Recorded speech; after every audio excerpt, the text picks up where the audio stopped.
வணக்கம். தீராத கடன் தீர கடன் அடைக்கும் நேரம் தெரிய வேண்டுமா? அது இன்று அபூர்வமாக வருகிறது. எந்த நேரம் அப்படின்னாக்கா, ஒவ்வொரு நாளுமே குளிகை நேரத்தில் கடனை அடைத்தால் கடன் காணாமல் போகும். அதுவும் இன்று செவ்வாய்க்கிழமை 8/7/2025 செவ்வாய்க்கிழமை இன்று குளிகை நேரத்தில் கடன் அடைக்க கடன்கள் காணாமல் போகும். தீராத கடனும் தீரும். இந்த நேரத்தில் கடனுடைய சிறு பகுதியை கொடுக்கலாம், வட்டியாவது கட்டலாம், பணம் டிரான்ஸ்ஃபர் பண்ணலாம். இப்படி ஏதோ ஒரு சின்ன ஒரு முயற்சி கூட உங்களுக்கு தீராத கடனை தீர்க்கும்.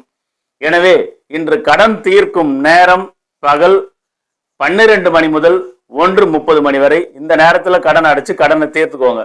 ஆனால் கடன் வாங்கக்கூடாது. கடன் வாங்கினா மீண்டும் மீண்டும் கடன் வந்துகிட்டே இருக்கும். ஏன் அப்படின்னா, இந்த குளிகை நேரம் என்பது செய்த செயல் மீண்டும் மீண்டும் மீண்டும் நடக்கும். கடன் அடைச்சா மீண்டும் கடன் அடைப்பீங்க, கடன் அடைச்சா மீண்டும் கடன் அடைப்பீங்க, கடன் வாங்கினா மீண்டும் கடன் வாங்குவீங்க. அதனால இந்த நேரத்தை கடன் அடைப்பதற்கு மட்டுமே பயன்படுத்த வேண்டும், கடன் வாங்க பயன்படுத்தக்கூடாது. நன்றி, வணக்கம்.